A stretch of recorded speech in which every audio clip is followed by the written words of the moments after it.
오늘 이른 아침에 전 재무장관을 여기 마신 이용만 장관님을 모셨습니다. 우리 그 간단한 경력 사항에 여기 그 안내서에 있습니다만은 17 되셨을 때 6.25가 일어나셨고 학도병으로 참전을 하셨습니다. 그래서 18살 되셨을 때 전투에서 심한 그 부상을 입으셨는데 그때 유엔군의 아주 극적인 구출을 통해서 굉장히 생사를 헤매는 과정을 겪으셨는데 나중에 구출되신 다음에 수술을 통해서 그때 입은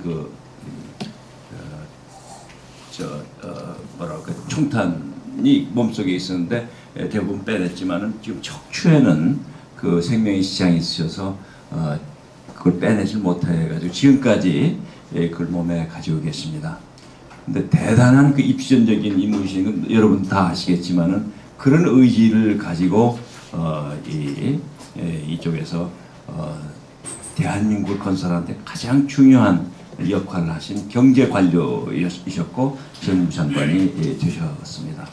지금은 우리 금융지주 이사회 의장을 맡고 계시는데 특히 우리 그 6.25 추념공원 추진위원회에서는 상징적인 인물이십니다.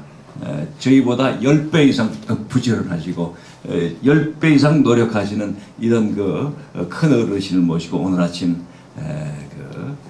이 명사회 대화를 시작하겠습니다. 소개를 올려서 큰 박수로 맞이해 주십니다.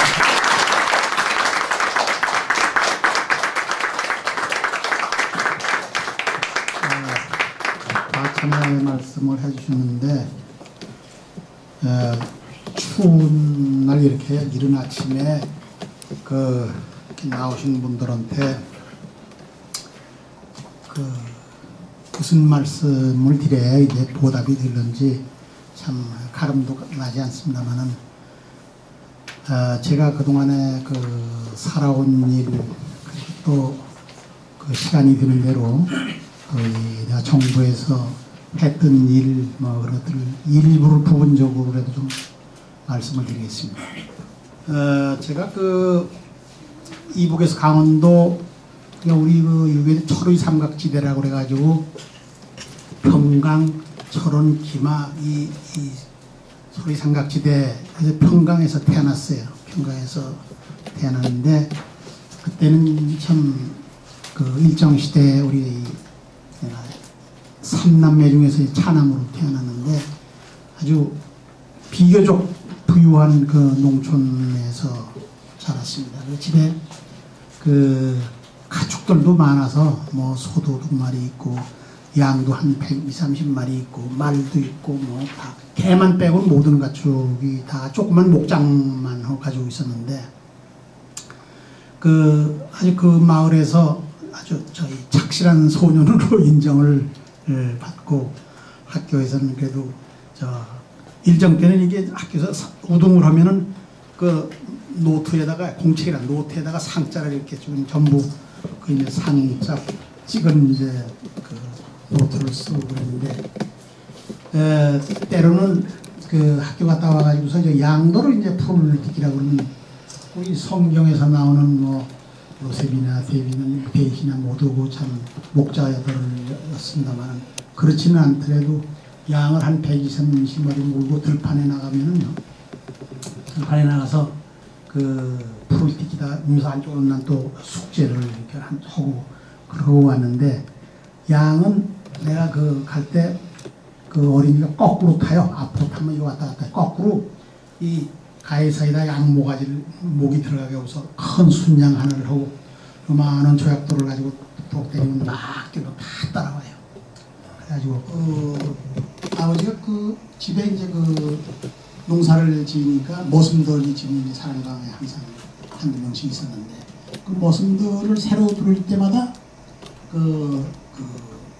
처음에 만나서 빈부 귀천이 물레바퀴 돌듯이 하는데 오늘날 당신이 우리 집에 와 있지만은 언제 내가 또 당신 집에 갈는지 모르는데 참 한 집안 식구처럼 지내자 그렇게 말씀하신 걸 어려서 이제 매번 들었어요. 그런 일이 있었는데 해방이 되니까요 그 말씀이 전부 현실화가 됐어요. 머슴들 세상이 돼가지고 이제 토지를 5정보 이상 가진 사람은 전부 재산을 몰수를 했는데 그거 다 추방을 했어요. 5정보라고 그래야 15,000평 정도인데 그 별거 아니거든요. 그런데 그때에 우리 불악에서 5정보 이상 가진 집이 2집인데 그 한 집은 몰수하고 추방을 시키고 나는 그때 우리 집은 남아 있었는데 아버지 어머니가 그 마을에서 저희 마을 사람들 인심을 잃지 않고 또 일도 제일 많이 했고 또 마을 사람들 어려운 사람들 많이 도와줬다고 해서 특히 그 머슴들을 우리 집에 사는 머슴들을 결혼을 시켜가지고 집을 마련해주고 용봉토를 마련해주고 주변에 살게 했어요. 그 사람들이 앞장서가지고서 원래 머슴 세상이니까 노예가 제일이고 농민 중에서도 소장농이 제일이고 그 다음에 뭐 그 노동자 이런데 그 사람들이 앞장서서 이분은 추방을 하면 안 된다고 그래가지고 거기 남아있어. 그때 나도 넘어왔으면 여기 나와서 뭐 여기 고등학교 많잖아요. 한성을 갔을런지 경동을 갔을런지 모르지만 뭐 대제를 갔으니 여기서 제대로 고등학교 나오고 참 제대로 대학도 다녔을 텐데 그렇게 남아있었습니다. 남아있다가 가정에서 농사 질 수 있는 땅만 내끼고 48년 3월 5일 토지개혁으로 인해가지고 땅을 다 이제 뺏기고 집안에서만 가정 식구에서 가정 거슴을 안 두고 농경을 할 수 있는 그 면장만 허용을 했기 때문에 우리가 학교 갔다 와서도 전부 일을 해야 되고 또 밤이면은 밤새도록 각 집마다 주어진 가마니를 짠다든가 뭐 이런 것들을 해야 돼요. 그러면 그 한 학기 내가 고급중학교를 다닐 때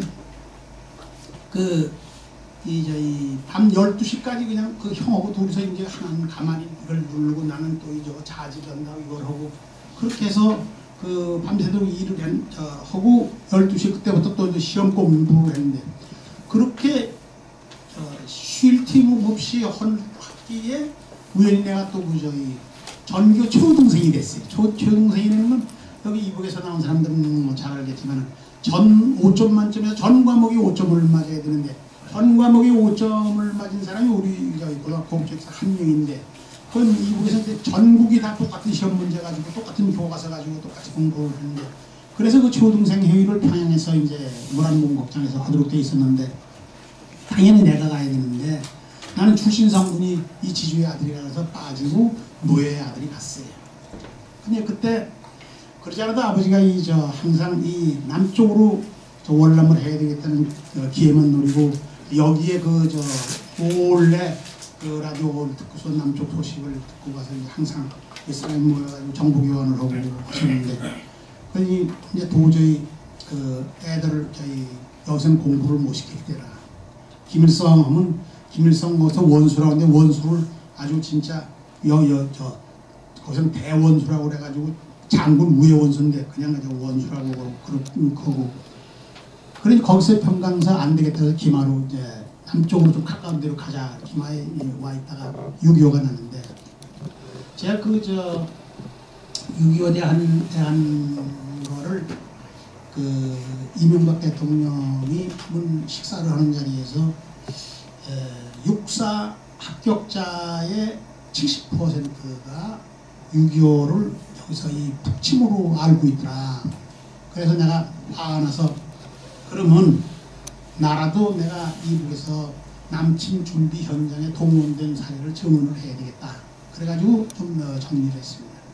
근데 평강에서도 고급중학교를 다닐 때 보면은 학생들을 동원해서 우선 역에 6.25 전에 플랫폼을 이걸 올렸어요. 왜냐면 드러내릴 탱크나 트럭을 드러내길 장비가 없으니까 밑을 올려가지고 거기 화차에서 바로 이렇게 불어나올 수 있게끔 그 공사를 학생들이 가서 했고 우리 평강에 살 때 거기 제일 남단에 있는 이북에서 비행장이 평강 현례비행이라고 거기다가 비행장을 만들고 산속에다 굴을 파서 하는데 그 비행장 공사하는 인부들이 전부 그 저 각 집마다 배치했는데 우리 집에도 한 15명씩 매일 와서 한 2주씩 와서 그 묵었는데 그 사람들이 이제 뭐 옥수수니 콩이니 뭐 쌀이니 뭐 먹을 걸 좀 가져와서 끓이면은 우리 집은 김치를 먹고 뭐 밥도 해주고 그거를 참 그 비행장공 준비를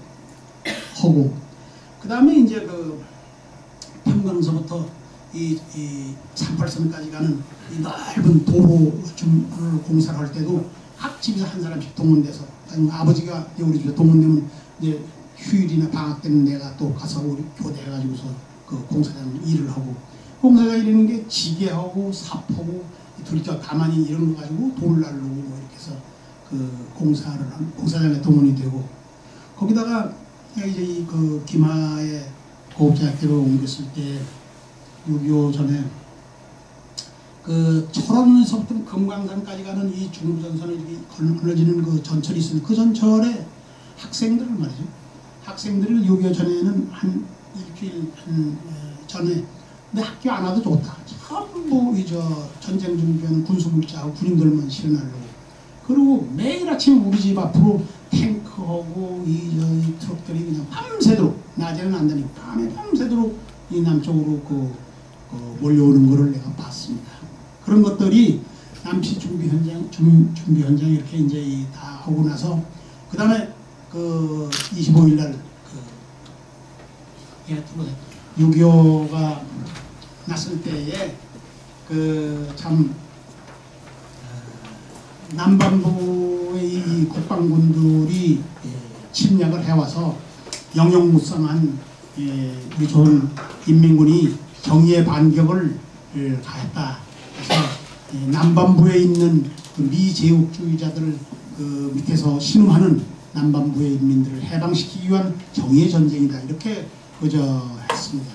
그래서 내가 여기서 우리 교회에서 탈북자들 수시로 한 5년 동안 했어요. 한 달에 한두 번씩 해서 와서 하나원에서 나온 사람들 교회에서 초청해서 할 때 내가 그 얘기를 한마디 똑같이 그렇게 배웠다고 아주 이구동성으로 얘기들을 합니다. 그렇게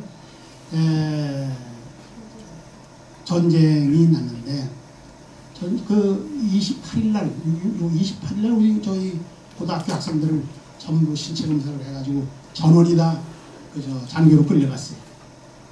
나를 포함해서 한 6, 7명이 떨어졌는데 아버지가 어디서 정보를 듣고 왔는데 너 가서 귀도 안 들린다고 그러고 눈도 안 보인다고 그래라.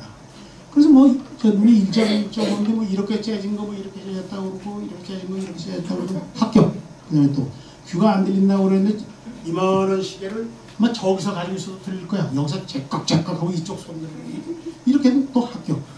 그러니까 그래서 내가 원래가 이승만입니다. 이부에서 이승만인데 중학교 들어갈 때 한날 이승만 기고 타도 이승만 기고 타도 듣기 싫다고 그래서 임시로 중학교 들어갈 때 이용만이로 바꿨는데 여기 넘어왔을 때 이승만 박사가 살아계셨어. 그래서 바꿀 수가 없어서 그냥 이용만 집가를 호족에는 이승만으로 남았을 거야 이거. 그런데 그 다음에 어머니는 그냥 울면서 이 팬티 안주머니를 만들어서 거기다 돈을 집어넣으려고 그 주머니 만들고 그 큰아버지랑 아버님이랑은 이제 승만이는 죽었다. 그래서 이제 한탄을 하는데 아버지가 잠깐 어디 갔다 오시더니 이제 남은 게 정치보위부의 면접만 남았어. 이 면접 때 나만의 친척 있는 사람 안 뽑는데라. 친척 있다고 그래라. 그래서 그냥 아니다 딱 이렇게 갔더니 내 차례에 왔는데 내 직전 차례에 이렇게 가면 보니까 그 친구는 불합격이라고 불자를 쓰더라고. 그 다음에 내 차례 갔는데 마지막에 나만의 친척이 있다고. 이름이 뭐냐고. 근데 그 사람이 내 호적등본을 딱 들고 있으니까 행렬자가 딱 승자인데 이 북에 있는 거 이 남에 사는 거 전부 다 이 삼촌 형님 쭉 됐더니 알았다고 나가라고. 저기서 나가서 뭐라고 쓰나 보니까 이러고 뭐라고 쓰나 몰라. 아침까지 한 잠도 못 자고 그 다음날 아침에 따라 나하고 내 직전하고 전교생 중에 2명만 돌았기에 그 직전에 된 친구는 그 다음에 나는 산으로 도망을 갔는데 인민군에 붙잡혀가서 인민군 탱크 운전병이 돼서 탱크 운전병이 돼서 이쪽으로 쳐들어오다가 제뜨기가 딱 폭격을 하는 바람에 제뜨기가 맨 앞에 거 하고 맨 뒷거로 하고 중가운데 거로 하거든요. 앞뒤로 도망 못 가요. 이 논두렁으로 이렇게 빠졌다가서 탱크가 논이 확 빼기만 집으로 도망갔어. 도망갔다 우리가 같이 넘어왔어. 같이 넘어와서 그 친구는 경신대학교를 다니고 그 다음에 육군사관학교 들어가서 육사에서 노교관을 하다가 그래서 저 육군 대령으로 해서 동부기획관을 신청하고 이 편이 있어요. 그래서 그 친구가 나하고 둘만 불합격이 되는데 그래서 그 다음에 나는 저희 주가령 목장에 형이 거기서 수의사로 있었으니 글로 이제 가서 있다가 그 다음에 그 저희 여기로 가면 제2공군병 등록증인데 저희 군사증을 교부하려고 전부 다 등록을 시키려고 다 오라고 안 오면 말이야 그 저희 그 10년 징역에 그러니까 내 동생을 시켜가지고 동생이 그때 그 저 중학교 2학년짜리가 한 200열이 되는 데를 이틀 걸려서 걸어와서 얘기를 해서 왔는데 아이가 걸어 쭉 오는 도중에 여름이니까 나무꾼에서 이렇게 쉬는데 인민군 집차가 말이야 그냥 달려오더니 나무꾼에 딱 서. 아이고 그러니까 내 동생은 형 잡으러 오는 거야라고. 그런데 그게 뭐냐 서울을 가서 이제 해방을 시키고 서울을 점령을 하고 나서 해양으로 지금 뭐 보고하러 가는 장교라 그러면서 거기서 남반부에 갔더니 말이야 담배가 말이야 300원이라고 그 당시 화랑이라는 담배는 군대에 쓰는 거 공작이라는 담배 여기 300원이야. 이북에는 해연이라는 담배가 10원인데 우리 10원인데 담배가 300원 화폐 가치를 이거 모르니까 뭐 그러면서 내가 서울에 가서 막 고려대학생을 불러가지고 말이야 독보회가 뭔지 알았더니 모르대. 대학생이 독보회가 뭔지도 모르다고. 독보회라는 게 문제던데 뭐 어떻게 해. 독보회라는 게 이제 점심 먹을 시간인가 뭐 쉬는 시간에 전부 이북에서 그 노동신문이 신문을 갖다가 읽어주고 나와서 토론하고 뭐 그런 얘기. 그건데 그 이북에 여기 없으니까 그래서 서울에 고려대학이 있는가 보다. 내가 그래서 고려대학을 갔어. 그런데 그러다 뭐 저희 내가 죽을 고비를 말이죠. 한 6-7번을 넘겼어요. 그래도 그 다음에 집 근처에 오니까 총을 말이에요. 여기서 저기서 저 그냥 인민군들이 일로 오라고 그래 갔더니 전쟁 때 부상병들을 들고 평양으로 가라 이거야. 근데 그것도 또 들고 갔으면 그냥 평양까지 난 그때 뭐 철도 없이 그냥 가는 대로 간 건데 그때 4명이 한 환자를 드는데 거기서 한 사람이 한 34살 먹은 사람이 그 사람 때문에 살았는데 그 사람이 인민군이 부상병이 말이에요. 이렇게 놓으면 소리 질러. 그 양쪽으로 막 군인들이 후퇴해가고 그러는데 그 사람 놓으면 소리 지르니까 놓치고 거기서 저녁을 먹여가지고서 산을 하나 넘으니까 벌써 새벽이에요. 근데 거의 다 넘어올 때쯤 해가지고 그 환자 보고 여보 우리가 배가 불러야 힘이 있어야 당연히 들고 가지 않냐. 그러니 우리가 내무소 여기는 파출소에 내무소에 가서 뭐 좀 먹고 갈 텐데 좀 기다리라고. 그럼 조용히 있으라고. 그럼 조용히 내무소에 일로 오라고. 여기 우리 끌고 가면 죽으니까 날 따라오라고. 그래서 이제 가는 수밖에 없고. 그리고 뒤로 돌아서 길 옆에 이 숲속으로 그냥 기어서 와가지고 아는 이산밭에 있는 집에서 한두 시간 있다가 여기서 해지자. 그래서 각자 알 때를 가라. 그렇게 해서 이제 또 그 고비를 넘겼어요. 그래가지고 이때 이제 국군이 들어왔는데 뭐 제가 이제 대충 얘기를 하겠습니다. 시간 때문에 국군이 들어왔을 때 한 번 또 국군한테 죽을 뻔했어. 국군이 우리 집에 그냥 일개 중대만큼 이렇게 방이 4개가 잔뜩 들었는데 내가 나갔다 들어오는데 술 취한 상사야. 2등 상사가 뒤에서 동무 그래서 돌아보면 동무라고 그래. 돌아보니까 이름은 인민군이라고 비틀비틀하면서 말이야. 그러니 어깨 좀 보자고. 어깨 이거 피난 같다. 지게를 지고 왔다 생각이 자고 야 이런 총민자고 있습니다. 이놈 인민군. 저기 쓰라.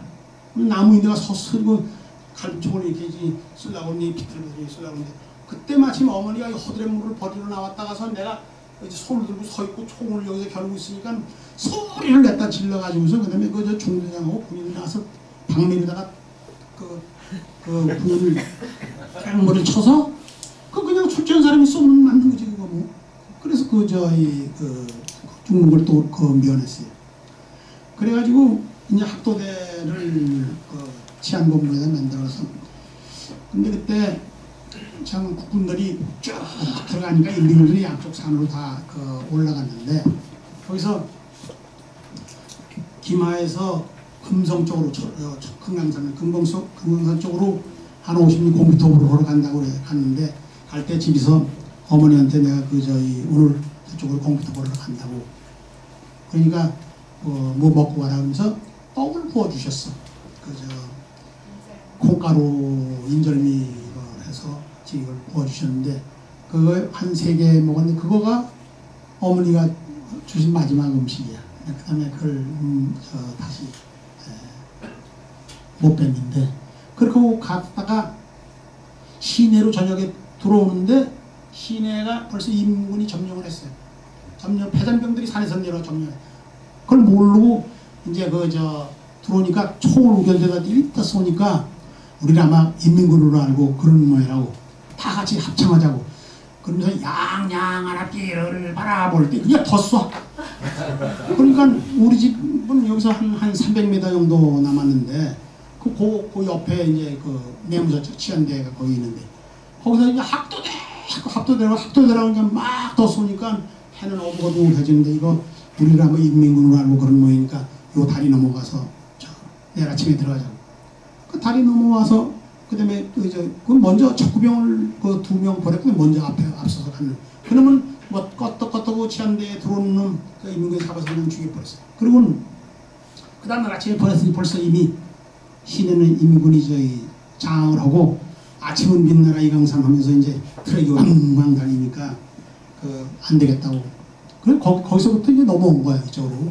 넘어오는데 산 능선을 타고 올 때 중앙에다 밥을 시켜놓은 말이야. 그 집에서 뭐라 그러냐면 지금 금방 인민군이 산에서 300명분 시켜놓고 왔다고 하는데 밥도 못 먹고 또 그래서 포천거정 이제 왔습니다. 포천거정 와서 포천에서 피난민 수용소에서 45일 동안 지나는데 45일 동안이라는 게 요만한 주막도 하루 3개씩 물도 없고 아무것도 없어. 이만한 요거보다 조금 큰 교실에 한 200명이 자니까 이렇게 앉아서 이렇게 들어오는 정도지 무슨 들어오는 자식 그런 건 없어. 그래서 이제 주먹밥도 한 사람이 2개 먹을까봐 전부 쓰라고 그래가지고 저쪽 한 줄 갖고 절로 가고 그다음에 또 요만한 4인분 이렇게 해서 근데 한 15일 동안 화장실 못 갔어요. 어떤 때는 물을 못 먹었고 음식을 못 먹었는데 무슨 화장실을 해? 그런데 내가 그때 학도대를 거기서 이제 훈련을 시켰는데 포천 여자고등학교 운동장에서 한 45일 동안 말이죠. 학생들 한 10대에서 명을 불러가지고서 제식 훈련을 시켰더니 그런데 뒤로 그러니까 덤 그냥 비틀비틀 쓰러져 기울이 없어요. 그런데 수용 교실에 그냥 남아서 훈련을 안 했던 사람들은 도깨비처럼 아주 바짝 말리다 이렇게 나와서 그렇게 훈련했는데 얼굴색이 그래도 혈색이 있고 뛰어가서 내과에 가서 찬물로 세수도 하고 그랬습니다. 그만큼 차이가 있더라고요. 그리고서 이제 중공군이 또 넘어왔잖아요. 중공군이 넘어올 때 이제 의정부 쪽으로 걸어다 내가 느낀 게 도로 포장 공사를 하는데요. 이북에서는 그냥 수백 명이 개 밑에처럼 달라붙어서 흙을 날르고 그러는데 한 3명이 말이야. 흑인이 하나씩 건물 질방질방 치면서 자갈을 갖다가 쭉 깔고 말이야. 또 하나가 와서 쭉 갈라놓고 그다음에 하나가 돌돌돌돌 이렇게 다져놓고 그냥 넋을 잃고 그걸 쳐다봤어요. 여기 3명, 4명이 다 하는데 저기 수백 명이 달라붙어서 그거에 반의반도 못하고 그런 상황을 보고 왔다가 서울에서 그다음에 이제 또 중공군이 내려오니까 운 좋게 불침번 쓴 사람 중에서 3명이 나와요. 3명이 어딜 갔냐면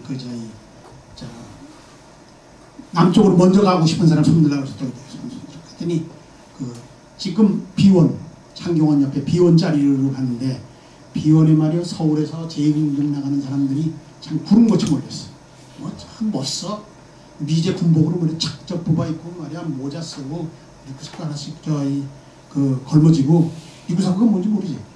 아나? 배낭을 걸머지고 그런데 이 중에서 이 구령 붙여고 있는 사람 손들지. 그러니까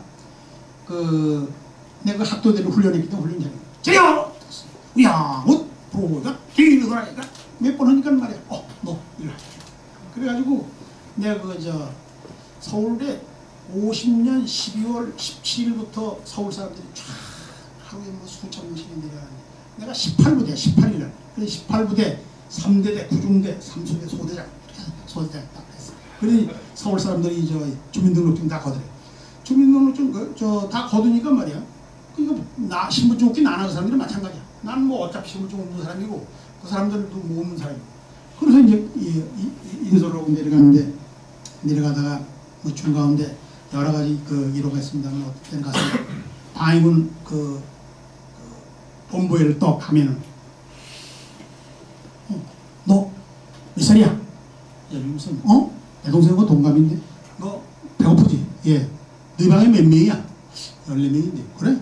예, 주먹밥 14개 줘.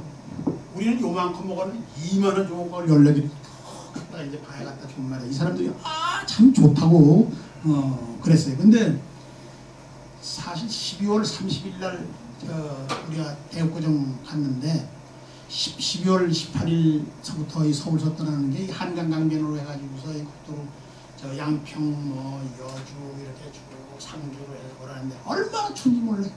그때 눈바람이 눈바람가 치고 그러면 참 살을 입는 것 같은데 나는 어머니가 우리 집에 양을 많이 길렀기 때문에 양털로 실을 뽑아가지고 그걸 세탈을 떠서 아리를 입혔어요. 세탈을 안 입었다 헐치더라도 이게 말이에요. 미군들이 중간 수시로다가 병 전염할까봐 DDD를 갖다가 컴프레셔를 그냥 뒤에다 이 바지 속에 뿌려놓기 때문에 이게 하도 수없이 오기 때문에 말이에요. 그리고 한 2, 3개월 동안 빨아입히지 않으니까 뭐 털이 무슨 뭐 털이나 마찬가지야. 또 가만히 있고 그거 마찬가지. 그런데 이는 안 생기지. 뜯어지도 않아.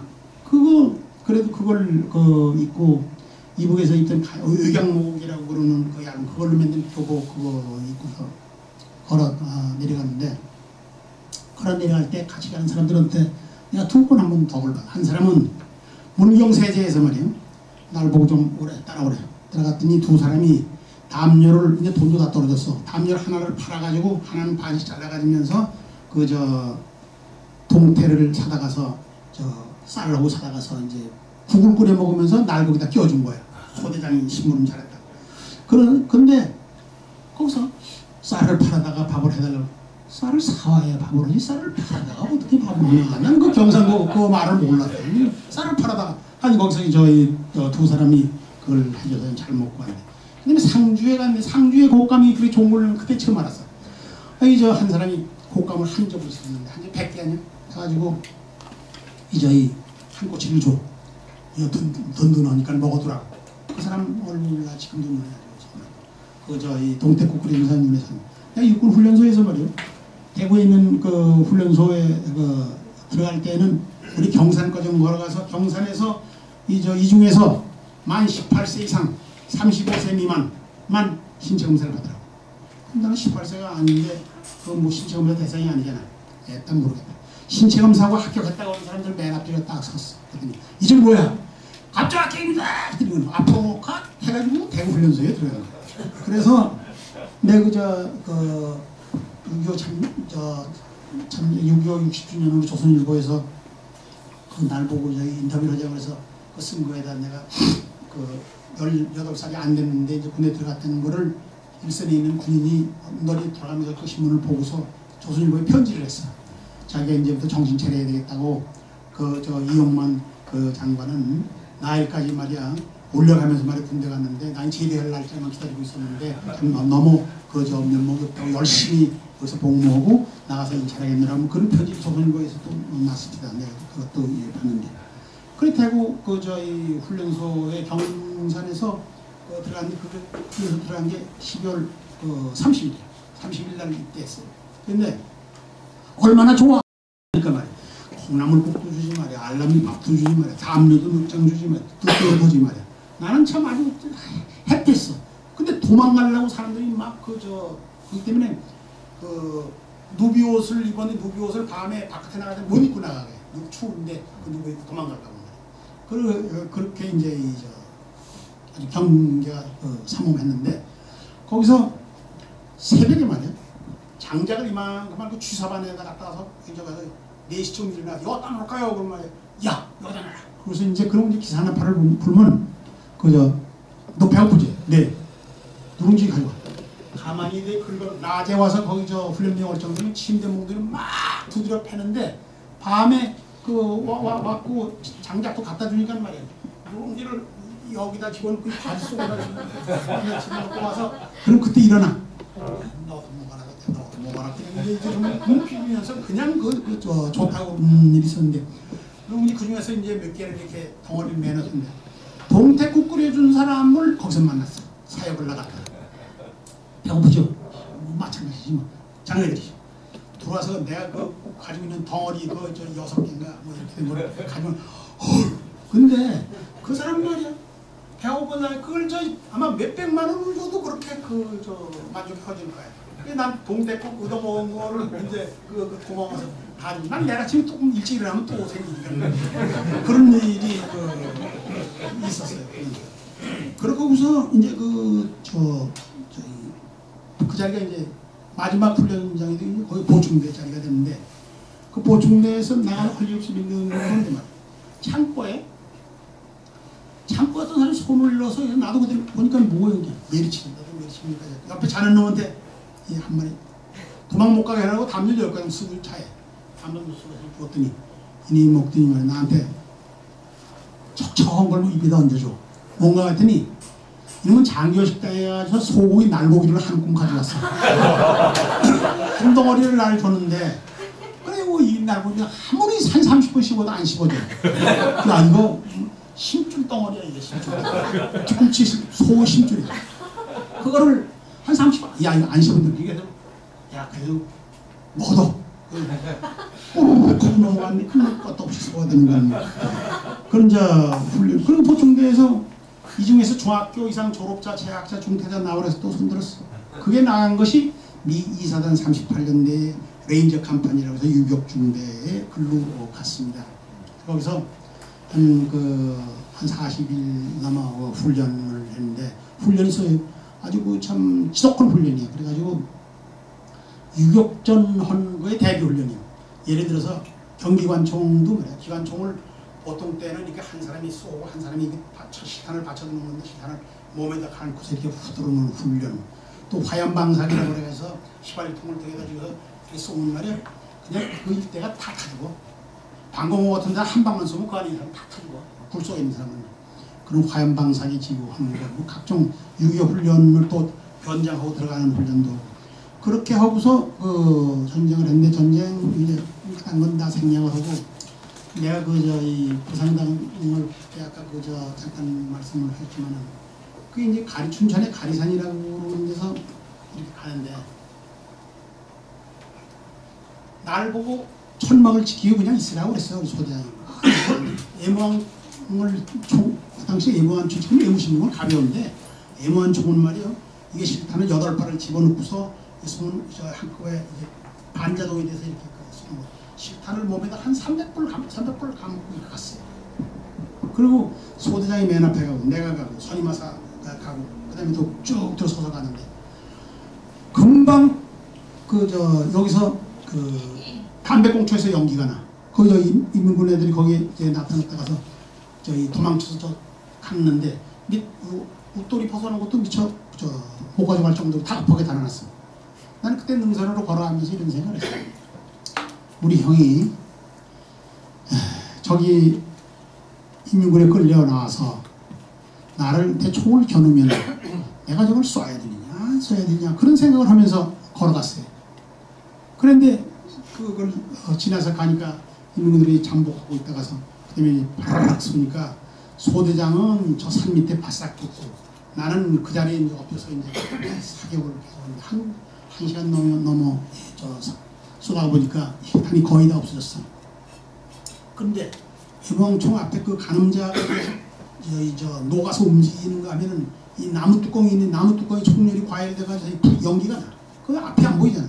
이거 쉬는 동안에 또 빡 여기서 먼지가 팍 나는데 아 이거는 탄피가 나가서 먼지가 나나. 그 바람이 이제 미끄러져서 내려왔다가서 또 다시 총이 식어서 올라가서 계속해서 쏘다가 또 연기가 나서 이게 총을 연기 식기를 기다리는 동안에 팍 쏘는데 총이 두 방을 맞았어요. 두 방을 맞았는데 그 하나는 어깨에 맞고 하나는 척추에 맞고 그러는데 그게 항상 나하고 같이 있는 전우 하나가 회원동 2가 40번지에 사는 친구가 매일 저녁 잘 때면 기도를 했어요. 기도하고 성경 읽고 찬송 부르고 그러면서 기도 중에 나를 이용만 전우도 건강하게 집에 들어가서 부모님 모시고 잘 살게 해달라고 하나님한테 기도하는 거를 내가 들었는데 나는 그때 그걸 모를 때니까 들어놓아서 비아냥거리기만 했어요.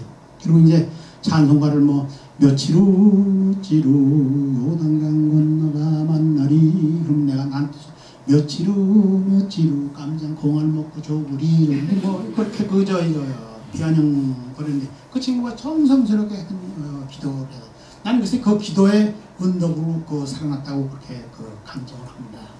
왜냐하면은 저 한 50m 정도 되는 그 산 위에서 쏜 게 하나는 척추에 박은 게 5cm만 내려왔으면 내가 이마에 맞을 거고 또 이 어깨에서 한 15cm 내지 20cm만 이쪽으로 들어왔으면 심장에 맞을 텐데 급소를 다 피해 갔을 뿐만 아니라 이게 이렇게 된 능선에 이렇게 어깨 쏘다가 이쪽 어깨를 맞으면 이렇게 왼쪽으로 굴렀어요. 한 두 바퀴 굴러다가 불타다 남은 나무 등거지에 이렇게 걸렸는데 그 나무재에 걸리지 않고 그냥 떨어졌으면 거기를 보니까 절벽이 돼서 시체는 고사하고 헬리콥터 나오니까 주스러 갈 생각도 못할 그런 험난한 절벽이었어. 나무에 걸렸어. 그러니까 전령 소대장의 신분하는 전령 이종국이라는 친구가 용만이 총 맞았다고 해서 뛰어왔어요. 뛰어와서 칼로 여길 째고서 이제 압박대를 감으려고 그러니까 또 빡 하고 총알이 걔 놓고 도망가고 나는 총에 맞으면 의뢰 죽는 걸로 총에 맞고 사는 걸 몰랐단 말이야. 그러니까 나는 죽었다. 나는 죽었으니까 너희들 빨리 피신이라고 서 있었어. 그래서 야 빨리 피신해. 나는 죽었으니까. 그러니까 참 여러분은 웃으면서 그렇지만 서 있을 동안에 안 맞은 것만 해도 다행이야 이게. 근데 저 산 밑에서 소대장이 보니까 저놈이 서 있단 말이야. 그 소대장이 뛰어와서 그냥 이놈의 자식 머리에 이 총 한 방 맞고 이 어깨를 말이야 팍 납쳐가지고서 옆을 이 바위로 하나 넘어서 그 등 뒤에 하고 무전병이 연락해서 부상자 났다고 그래가지고 통신병이 연락해서 한때 그 소대장이 나중에도 저 얘기할 기회가 있습니다만 내가 재무부의 이재국장 때 주택은행의 차장이에요. 그래서 내가 저분은 도와드려야 되겠다 그래서 그 당시 이상덕이라는 사람이 주택은행장한테 내가 전화를 걸었어요. 그분 좀 도와드려. 그러지 않아도 저 지점장 될 때 됐다고 지점장 시켜줬어. 지점장 시켜주니까 예금 좀 해야 되나? 또 예금 또 해줘. 그 다음에 내가 신한은행장 때 그 양반이 왔는데 주택 은행에서 나와가지고 아파트를 좀 지어서 좀 팔았으면 좋겠다. 돈 좀 빌려달라고 해서 돈 좀 빌려주고 그때 빌려주고 그 다음에 소식이 없어. 출근해 드린가 돌아가셨다고 그러는데 그분이 이거 이렇게 안 해줬으면 또 못 사는 거야. 살 수가 없는 거야. 그런 거였습니다. 그래서 거기서 이제 오봉군 야전병원에 가가지고 여기다 실탄을 빼고 기부수를 하고 그러고서 거기 며칠 있다 이제 부산 육군병원으로 갔는데 육군병원에서요 미군들은 몽땅 다 일본으로 가고 나만 부산 15육군병원에 떨어졌는데 15육군병원에서 내가 참 한두 가지는 얘기하고 싶은 게 그때 막 부상자가 이제 들여 몰리는데 의사들이 없잖아요. 근데 날 일선에서 기부스로 온 사람들 다 곱는데 나보고 그들해 그들이 바로 곱는가 봐. 면도칼을 줘가지고 잘라내라고 그래서 여기 기부스가 밤새도록 긁어서 잘랐어. 아침에 의사가 이렇게 보더니 말이야. 아이고 괜히 뜯어. 아무느라고 근질근질한 걸 말이야. 이걸 곰느라고 근질근질한 걸 그랬는데 그것까지는 좋아요. 그 최소희라고 그러는 간호소장교가 오더니 말이야. 구리철사 근데 이 단봉 박는 게 스테인리스 이게 따로 있다고. 근데 그게 없으니까 구리철사 자른 거를 갖다가 쑥 집어넣으니까 여기서 칠탄을 빼냈으니까 이만큼 들어가야 될 게 요만큼 들어가고 안 들어가 다 암으로 나온 거야. 그 다음날 아침부터 고름이 나온 거야. 이게 이 환자 저 환자 수시던 거 소독도 안 하고서 그냥 그게 그냥 오히려 그 지금도 그 여자 아직 눈에 선해. 안 좋아. 최소희 거기서 그런 일이 있었는데 한 번은 여름에 그냥 환자가 길에 누웠는데 이런 복도에도 목침대 놓을 자리가 없어가지고 나중에 환자 저기 섰는데 또 한 침대에서 둘이 자야 돼. 그런 목침대에. 근데 아무도 여름에 누가 둘이 자겠다고 그래. 그래서 나하고 그래서 나는 이렇게 기부수서고 그 사람은 이 중기관총 사수하다가 진주 사람인데 여기 총이 맞아가서 이렇게 이제 그러니까 한 팔씩 성해. 나는 한 팔이 성하고 그 사람이 왼팔이 성해. 그냥 모기장을 둘이서 치면은 하나를 붙들고 잡아당겨 못을 딱 받고 그렇게 둘이서 며칠을 지냈는데 그 사람이 부잣집 아들이야. 내가 보니까 진주에서 온다 간다 없이 도망갔는데 부상자로 나타난 거야. 근데 얘가 지나가는 그 병원 앞에서 지나가는 사람한테 할머니 집에 이걸 보냈더니 한 가족이 막 때를 몰려왔는데 엄마야 할마야 뭐 하면서 그냥 뭐 고모 뭐 없이 그냥 한때가 몰려왔어. 그러더니 그게 왜냐면 해방불명이 됐던 게 환자가 나타났으니까 뭐 난리가 났지. 그 다음부터 그 집에 걔 누이 동생이 매일 면회를 오는데 그저 냉면 두 그릇 낳거든 두 그릇. 그 다음에 그 반찬을 말이야 가재미 졸인 거 뭐 마늘종장아찌 뭐 이런 걸 갖다가 이제 놓고 왜냐면 저기 다른 놈들은 한 번도 못 먹게 해. 왜냐면 자기하고 같이 자자 먹고 안 그랬다고. 그래서 내 옆에 침대를 놓고서 나는 맘대로 먹으라고. 그래서 병원 생활을 했어. 그런데 그때 제대를 제대해 갈 데가 없으니까 제대 안 하겠다고 그러고 있는데 나하고 같은 부대에 있던 친구가 또 그 부상당에 와서 우리 제대해서 이던 데 다시 가자. 그래서 제대하고 다시 이던 데 가 있었습니다. 근데 갔는데 그다음에 우리 가족들의 소식을 우리 앞집에 살던 봉기장사 아주머니를 내가 피난민식으로 만나는데 그 아주머니가 전해준 바에 의하면은 아버지를 만났는데 아버지가 세포 쪽으로 가신다고 그러면서 남쪽으로 승만이가 남쪽으로 갔다는데 내가 이제 승만이가 남쪽으로 갔다는데 순경을 하는지 모르는지 모르겠다고 그러시더래요.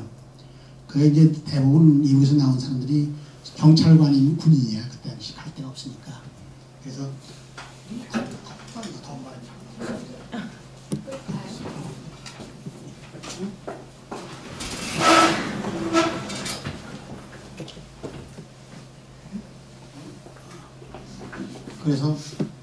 그러면서 그 한 집에서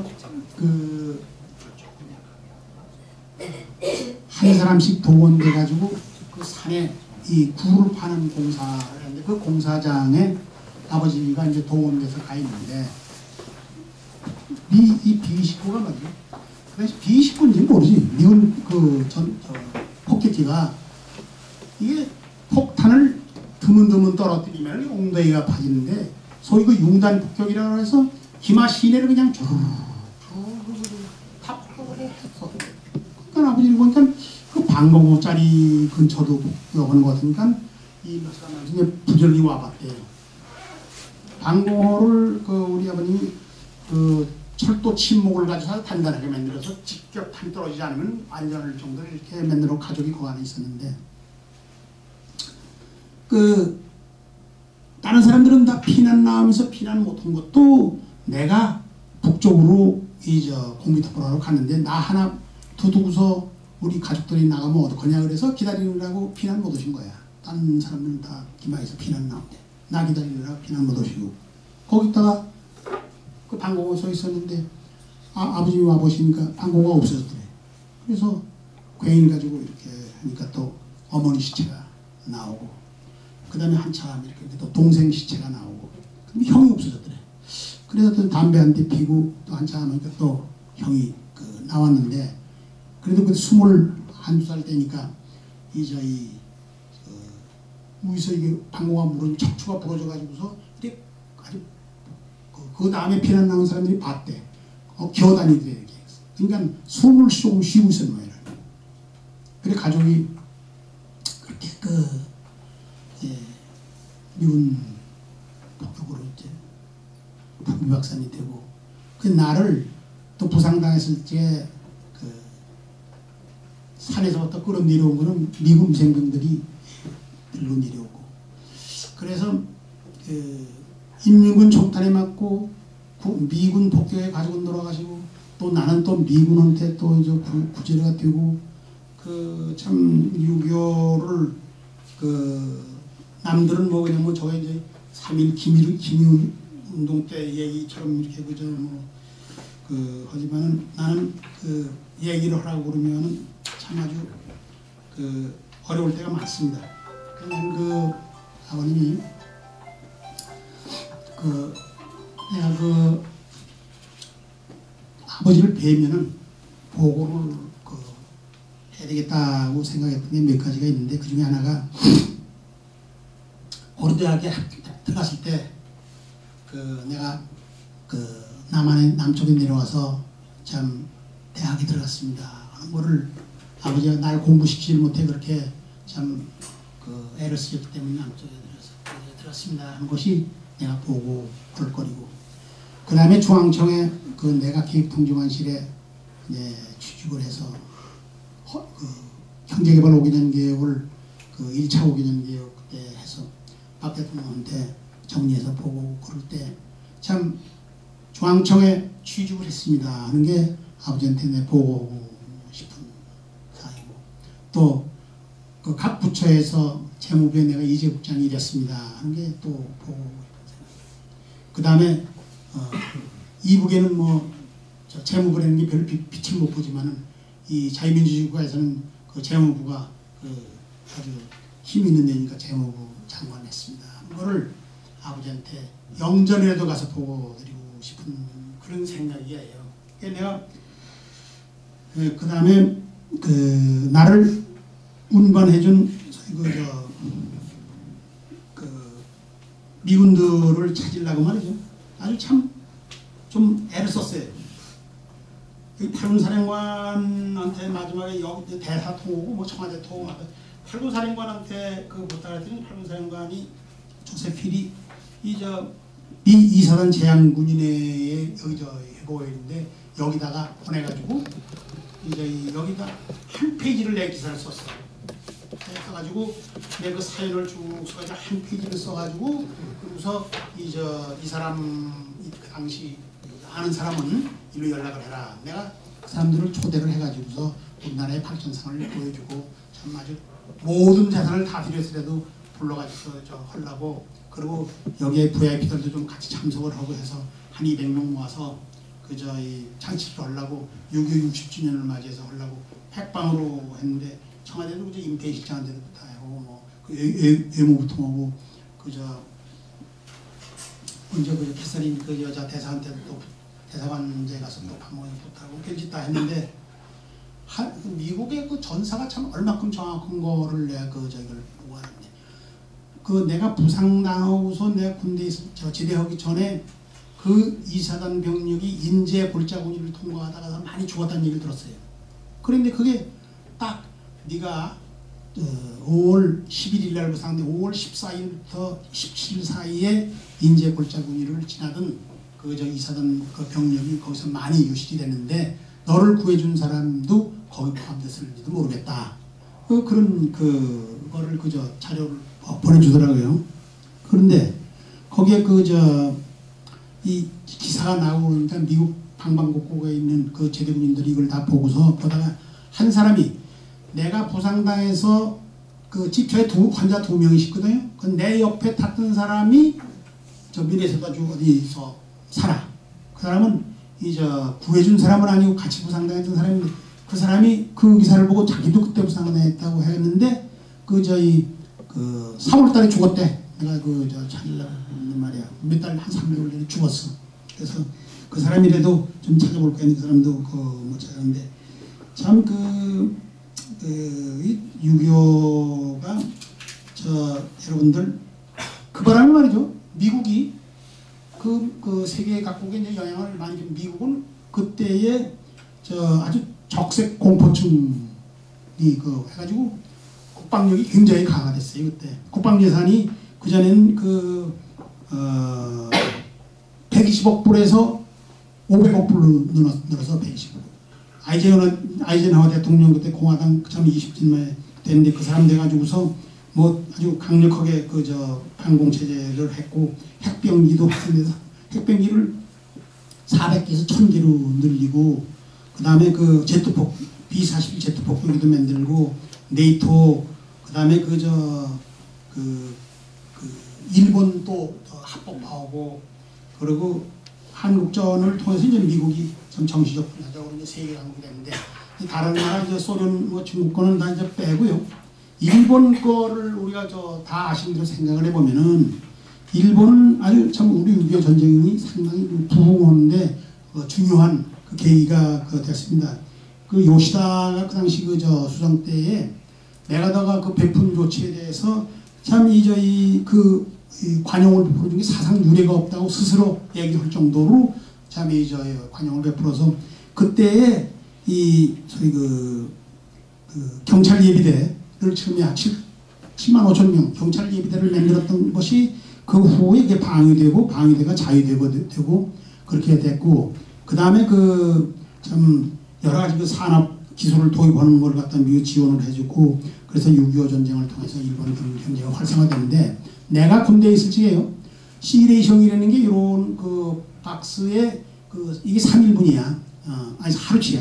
하루치에 3끼 먹을 건데 깡통 3개 들고 그러는데 거기에 요만한 또 봉지가 있는데 속에는 알루미늄을 붙여가지고 물이 방수가 되어 있는데 거기다가서 그 속에 뭐 커피도 들고 무슨 뭐 설탕 무슨 뭐 여러 가지 바로 먹을 거가 들었는데 그 뒤에 나한테 한번 온 거 보니까 일본 여자들이 그걸 일본에서 만들면 일본 글씨로 문장구 일본의 분조기호 이름이 봤어. 문장구를 빕니다. 이 문장구라는 게 뭐냐면 일본 사람들 저 일정 때 전쟁에 끌려갈 때요. 전쟁 징병 끌려가는 사람들한테 여기 하나 뱃띠를 하나 어떤데 이거 샘민발이라 1000명이 바늘을 한 코씩 떠서 문장구에 글자 4자를 새기면 총탄이 피해간다. 뭐 이렇게 해가지고 그걸 떠서 줬어요. 그리고 또 뭐 쌀도 100집에서 한 숟갈씩 떠다 떡을 해먹이면 뭐 산다고 그러고 그런데 그 문장구라는 글씨를 써서 문장구를 빈다고 그러고 일본 여자가 이거를 먹는 사람 문장구를 빈 그런 거를 내가 본 적이 있어요. 일본 사람들이 시레이션하고 같은 거 모든 걸 공급을 했습니다. 그 다음에는 이제 6.25 얘기를 더 이상 하면 시간이 너무 가무하니까 근데 아무튼 내가 또 재무부에 있었기 때문에 우리나라의 경제 상황에 대해서 좀 얘기를 하겠습니다. 지금 금년도 우리 경제를 3.9% 성장한다고 하는데 지금 제일 문제가 우리 성장 잠재력이 지금 낮은 게 문제예요. 성장 잠재력을 높여야 되는데 성장 잠재력을 하면 예를 들어서 인프라도 구축을 해야 되고 뭐 인력도 확보해야 되고 또 각종 동력, 성장 동력을 이렇게 길러야 되고 그러는데 그거가 과거에 비해서 한 3분의 1 정도 이렇게 줄여서 그거를 이제 구축을 하는 게 상당히 키포인트다 그런 생각이 들고 지금 대외적인 여건으로는 여러분 뭐 시장 통해서 잘 아시겠지만 미국의 양적 완화 축소 조치 테이퍼링이라고 그러는데 그 양적 완화 해주기 축소 조치를 저희 850불 정도를 시장에서 자산을 이제 매입하던 거를 750불로 750억 불로 650억 불 이렇게 자꾸 줄여나가는데 이걸 줄여나가는 거가 미국에서 생각할 적에는 이건 다른 나라에 그렇게도 영향이 안 미칠 줄 알았어. 그 다음에 심지어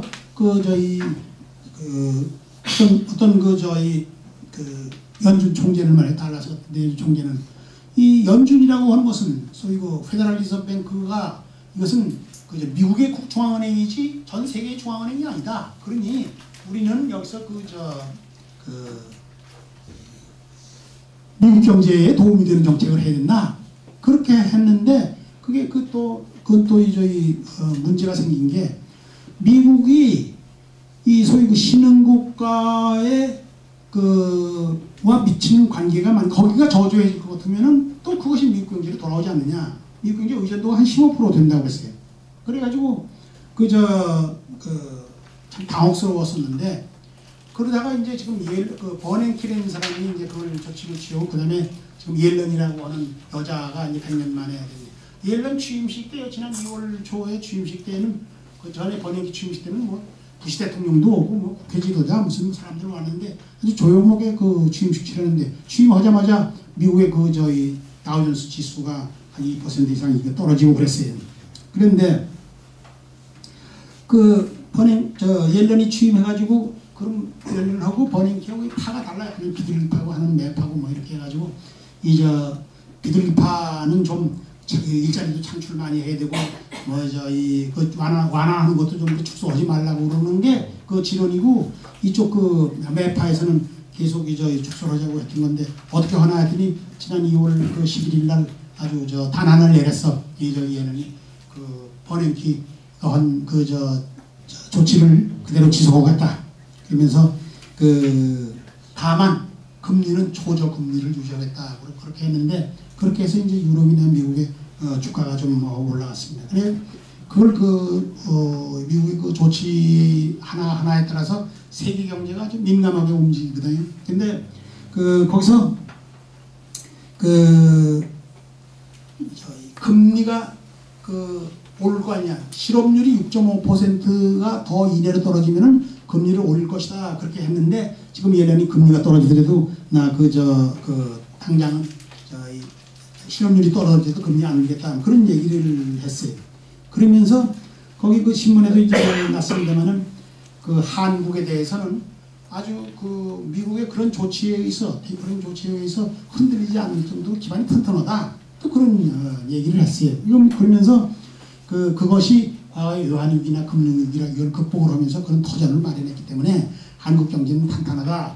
그러니까 거기에 이제 소위 취약성 지수라는 거를 산출했어. 경제가 얼마큼 취약하냐, 어느 나라가 얼마큼 취약하냐. 그걸 할 때에 한국하고 대만은 신흥국 중에서 이제 4 정도가 돼서 4%가 괜찮고 중국이 6이고 그다음에 인도, 브라질, 터키 이런 10부터 12 뭐 이렇게 지수가 높아서 이제 위험하다 그런 얘기를 했는데 저는 미국에서 그렇게 보더라도 우리는 참 왜 방심해서는 안 된다 그런 생각입니다. 왜냐하면 우리가 중국에 대한 수출 의존도가 한 26% 되거든요.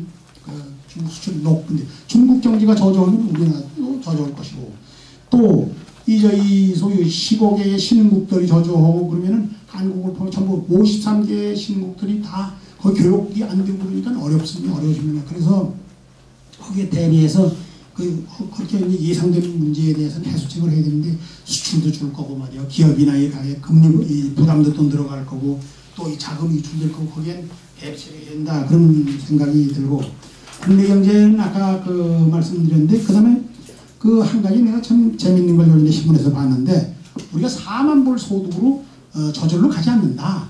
그런 걸 내가 읽어드릴게요. 우리가 2007년도에 2만 불이 묶여 있는데 이것은 재벌 때문이냐, 노조 때문이냐, 금융 때문이냐, 뭐 복지 때문이냐 이렇게 했는데 나는 그런 생각을 했어요. 우리가 참 다른 나라가 다 이 저성장인데 우리 혼자 고성장 할 수도 없고 금년도에 3.9%라는 것도 우리가 4년 만에 처음 이 세계 경제 수준의 높은 수준으로 예측을 한 겁니다.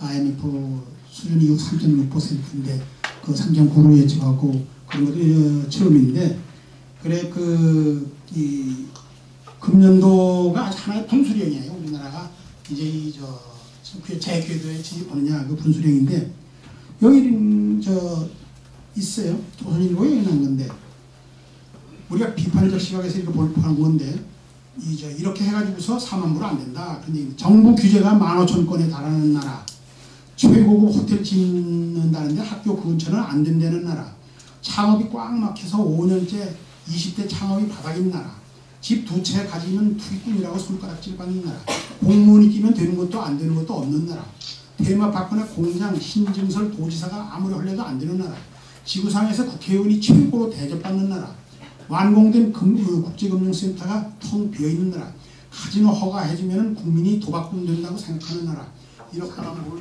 안 된다. 싱가포르니 뭐다 그저 카지노도 하고. 그래서 자본주의라는 것이 참 자유라는 공기를 먹고 사는 거다. 싱가포르에서 그런 얘기를 하는데, 그래서 저는 지금 공권력이 전부 국회에 집중이 돼가지고서 국회에서 제동이 많이 걸려요. 아무리 하려고 해도 안 돼. 그럼 법 개정 안 하고도 또 월급 다 먹고 말이야. 그래서 투자 규제하는 법안이나 열심히 만들고 그러면서 이 성장을 저해하고 있다는 사실 자체도 국회가 모르고 있는 상황인데, 지연되는 거를 마치 신중하게 결정을 내리기 위해서 지연하고 있다고 그런 가장을 하고 있는데, 이건 협조를 해야 된다는 생각이고, 또 인사처리 기간이 지금 너무 길어서 지금 공공기관들이 공백상태가 너무 긴 거가 성장 상당한 제약이 되고 있습니다. 은행에서 내보고 있는데, 그래서 이제 국회나 청와대가 이제 공무원들이 참 충성스럽게 열심히 뛸 수 있는 그런 분위기도 만들어야 된다는 생각을 갖고, 그 정부에서 지금 저희 3개년 계획 만들어서 추진하겠다고 하는 것도 내용은 그냥 괜찮아요. 그건 저희 좀 열심히 도와줘야 되겠다는 생각인데, 나는 지금 척추 가운데. 척추 가운데. 생활에 지장이 없으세요? 그것도 없어. 골프도 잘 치고. 한국 나이로 82 되신 거잖아요. 근데 굉장히 건강하신데 건강 비결은 강조를 굉장히 건강하세요. 제가 엊그저께도 김장원 목사님 뵙고 왔는데 더 연배가 높으시잖아요. 근데 조금 더 젊어 보이시는 것 같은데요. 김장원 목사님하고도 한번 대답을 했어요. 예, 그러시죠. 네. 지금 6.25에 대한 얘기도 하셨고 또 재무부 장관 시절에 어떤 그런 얘기들도 해주셨는데, 이 가운데 좀 들으시면서 궁금한 점 혹시 있으신 분들 계세요? 한 2분 정도만 질문을 받겠습니다. 학생들 좀 궁금한 게 있을 것 같아요. 네. 저희 할아버지께서도 군인 출신이시거든요. 그때는 중학생이셔서 개성이 그때는 남한 쪽 땅이었었잖아요. 그렇죠. 직전에는. 그리고 그때는 새벽에 이미 개성 쪽으로 30만 이상 북한군이 내려와 있었다 그러던데.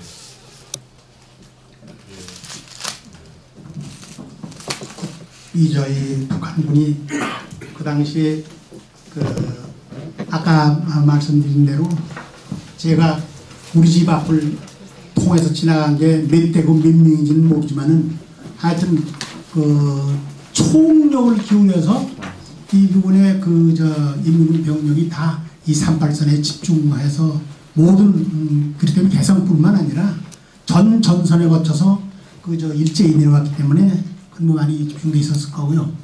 그리고 제가 우리 재정에 대해서 한 가지 시간이 없기 때문에 몇 가지만 좀 미리 더 얘기를 하고서, 우리나라가 6.25가 나기 전 1949년도에 우리나라 예산이요, 그 당시 573억이었어. 573억인데 그걸 그 후에 화폐 개혁을 100대 1, 10대 1 했기 때문에 1000대 1로 나지면 지금 돈으로 하면 57억이요. 그 57억인데 그건 아마 여기는 49년 6.25 후에는 더 많은 것도 없죠. 49년도에 그래도 이제 이 미군 지원으로 해가지고서 상당히 자립하려고 할 때 57억이 아마 48%가 중앙은행에서 차입했어요. 그냥 그만큼 누가 기업 지혜가 없으니까 세금이 없잖아요. 그만큼 우리나라가 참 미국 아니면은 우리나라 참 살 수도 없는 상황이었습니다. 그래가지고 그때 우리나라 원조 많이 받은 갈리오 원조, 갈리오를 말이죠. 가바멘트 appropriation relief in occupied area 그래가지고 그 가리화 원조를 우리가 그 받고 그다음에 또 뭐 각종 원조가 많죠. 거기서 우리가 8억 한 1,700만 불을 받은 게 우리나라의 그 저 생필품은 물론이고 뭐 저희 농약 비료 할 것 없이 그런 것들을 다 받아서 그 당시 우리가 좀 생활을 지냈는데 그런 상황에서 지금 말이죠. 여러분 저 64년도에 우리가 그 1억 불 수출했거든요. 6.25 날 때 그때 6.25가 아니죠. 그 5.16 혁명이 나는 61년도에 그때 저 2천만 불 우리 수출했어요. 2천만 불. 우리 그 당시 우리 석유가 말이요. 5일 수입만 4천만 불인데 우리 수출을 그냥 그 2천만 불에 불과하던 나라가 우리 1억 불 수출에 날 정한 게 74년이거든요. 그래 50년 만에 그 지금 6천억 불이거든요. 수출이. 응? 6천억 불 수출 수입 합해서 이제 1조가 넘는데 금년도에 5,955억 달러의 목표야. 그러니까 50년 만에 64년도에서 저희 그 10억 불 될 때에 7년 걸렸고 그 다음에 10억 불에서 100억 불 될 때에 77년까지 6억 불 올렸고 6년 걸렸고 그 다음에 77년에서 95년까지 1,000억 불 될 때까지 18년 걸렸고 그 다음에 1,000억에서 6,000억 된 19년 걸렸고 그렇게 해서 저희 그 50년 걸렸는데 이 100억 불 될 때도요. 이게 73년도에 전 박정희 대통령이 연두에 기자회견을 하면서 중앙업공업을 우리가 육성해야 되겠다. 경제 자립을 해야 되겠다. 그게 이제 그 경제 자립을 하려고 그러면은 우리가 저희 중앙업공업을 육성을 해야 되고 그리고 수출을 100억 불을 해야 되겠다. 근데 100억 불을 80년대 초까지 100억으로 한다고 그런 게 77년도에 앞당겨서 100억 불이 우리나라가 참 여기 있는 사람들 우리 사람들 불평도 많고 뭐 말도 많은데 전 세계적으로 볼 때는 참 아주 그 놀라운 나라 세계에서 하나밖에 없는 나라예요. 이렇게 그 놀라운 성장을 가져온 거. 그 옷을 어떻게 이렇게 본드를 목에 다 입고 있습니다. 이게 저 옛날에 말이야. 저희 양말도 말이야. 전기다만 없어서 다 꼬매서 신고 말이야. 그 저희 어렸을 때 우리 버선도 저 꼬매려면 말이야. 흥겁으로 해가지고서 뒤집어가지고서 꼬매고 그러는데 저희 형편을 우리가 만약에 지금 저 5년 안 했으면요. 내가 얘기를 내 이명박 대통령 청와대 원로들 무슨 자문회의 때 얘기를 했어요. 우리 역사상 우리가 박정희 대통령 위대한 대통령이라고 다 인정을 하고 그러는데 그분도 만약에 단임으로 끝났으면은 민정 이양해가지고 단임으로 끝났으면 그때 우리 1인당 소득이 142불 수출 한 3억 4천 그 수준이에요. 그런데 지금 장기간에 걸친 소위 안정된 일관된 정책 기조, 국정 기조가 유지가 됐기 때문에 이렇게 성장이 된 거예요. 그것이 자꾸 뒤바뀌었으면은 이렇게 할 수가 없어. 이제 그만 얘기해야 되겠어? 예, 사실은 재임 당시에 관제금융이 큰 이슈가 됐었거든요. 그래서 여쭤보려고 했는데 미리 답을 해주셨고 시간이 거의 다 된 것 같아요. 그래서 오늘 여기서 마무리를 하도록 하겠습니다. 더 궁금한 게 있으시면 우리 장관님 계속 여기 참석하시니까 있을 때마다 여쭤보시면 될 것 같습니다. 마치겠습니다. 감사합니다.